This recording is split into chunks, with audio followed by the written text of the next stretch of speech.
Assalamualaikum warahmatullahi wabarakatuh. Kita ketemu lagi di Al-Amin Channel dalam bahasan langkah-langkah menuju sukses. Kemarin kita sudah bahas ada beberapa langkah yang harus kita kerjakan, harus kita ketahui ketika kita ingin sukses di bidang apapun. Yang pertama harus berangkat dari sebuah tujuan yang jelas. Yang kedua, kita harus melangkah segera, tidak boleh menjadikan keterbatasan sebagai alasan untuk kita menunda-nunda langkahnya. Yang ketiga, belajarnya mesti detail. Kita harus mengetahui sampai ke perintilan-perintilannya apa yang mesti kita lakukan. Yang keempat, jalan terus, nggak boleh berhenti. Antara tujuan dengan tempat kita berdiri ditarik garis lurus, itu kita jadikan track. Mungkin dalam perjalanan harus belok kanan, belok kiri, tapi kita harus kembali ke jalur itu.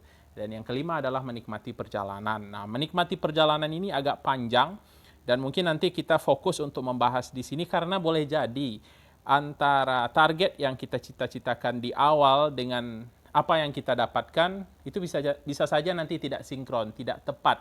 Nah, bagaimana kita bisa menikmati perjalanan ini? Kemarin juga kita sudah sampaikan bahwa kita harus mengubah sudut pandang, mengubah perspektif kita melihat persoalan-persoalan yang kita temukan di perjalanan.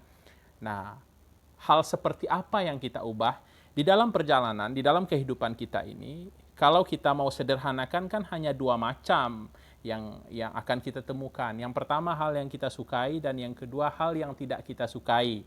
Nah, katakanlah kalau hal yang disukai tidak dibutuhkan keterampilan yang terlalu hebat, keterampilan yang terlalu rumit untuk menyikapinya. Walaupun sebenarnya untuk menyikapi hal yang kita senangi pun itu tidak boleh salah. Nah, sebagian besar kita ketika mendapatkan keberhasilan itu kan biasanya menisbatkan keberhasilan itu kepada diri sendiri. Itu karena kemampuan saya, karena kehebatan saya, karena kebiasaan saya sehingga saya mencapai itu. Nah, kalau kita sampai kepada titik yang ekstrim melakukan hal yang seperti itu jangan-jangan nanti kita akan mirip-mirip dengan Korun. Nah, itu namanya pemahaman Korunisme. Nah, terus yang agak berat, yang perlu pemahaman yang benar melihat persoalan itu adalah ketika menghadapi sesuatu yang tidak kita senangi, sesuatu yang kita tidak sukai, sesuatu yang selama ini kita definisikan sebagai kegagalan itu tadi. Nah, ini yang biasanya membuat kita stres, yang biasanya membuat kita depresi, yang biasanya membuat kita tertekan, tidak menerima keadaan ketika di perjalanan kita tidak sampai kepada tujuan. Terkendala persoalan-persoalan yang kadang-kadang bisa datang tiba-tiba. Ya, contohnya di dalam bisnis pada saat ini masa pandemi ada bisnis yang tiba-tiba mati. Ada kawan-kawan yang di bidang pariwisata baru beli mobil rental terus tahu-tahu nggak ada tamu.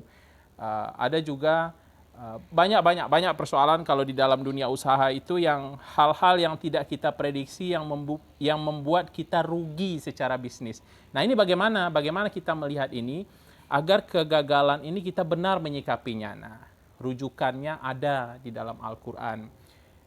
Surat Al-Baqarah ayat 216 yang bunyi terjemahannya kurang lebih begini.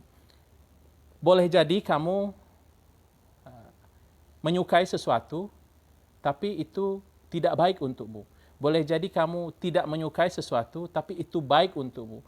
Wallahu ya'lamu wa antum la ta'lamun. Allah mengetahui sedangkan kamu tidak mengetahui. Nah, bagaimana kita bisa menjadikan ayat ini sebagai hujah, ayat ini sebagai pegangan, karena menurut keterangan para ulama, ayat ini bisa dipakai untuk semua persoalan yang kita temukan di dalam kehidupan terkait dengan suka dan tidak kita sukai persoalan itu. Nah, kalau kita menjadikan ini sebagai acuan dan ini kita yakini bahwa sesuatu yang mungkin barangkali kita tidak sukai itu karena ketidakmampuan kita melihat hikmah, melihat kebaikan yang ada di dalam persoalan-persoalan itu, sehingga kita fokus kepada buruknya, kita fokus kepada gagalnya. Padahal banyak sekali hikmah-hikmah di balik semua kesulitan yang kita hadapi. Ya, katakanlah kerugian atau yang tadinya sehat tiba-tiba sakit. Nah, ini yang harus kita ubah. Sudut pandang ini yang harus kita ubah. Kita harus meyakini bahwa sesuatu yang tampaknya tidak baik itu harus kita temukan hikmah yang ada di balik itu. Nah, kalau kita meyakini dan kalau kita mencari itu, insya Allah banyak sekali kebaikan-kebaikan di dalam ketertundaan, dan pada akhirnya itu harus kita syukuri. Kadang-kadang kita dibelokkan ke jalan yang benar. Kita tujuannya ke sana, tapi karena ketidaktahuan kita, mungkin di situ ada yang membahayakan, Allah takdirkan dulu ke tempat lain, terus kita sampai ke tempat yang lebih baik. Itu salah satu di antara cara kita untuk menikmati sebuah perjalanan. Kita harus bisa menerima hal-hal yang kita anggap sesuatu yang tidak baik itu, yang buruk itu, sebagai takdir Allah yang akan membawa kita kepada kebaikan yang sesungguhnya. Kita ketemu lagi besok dalam bahasan-bahasan langkah-langkah menuju sukses. Ikuti terus Al Amin Channel. Terima kasih. Assalamualaikum warahmatullahi wabarakatuh.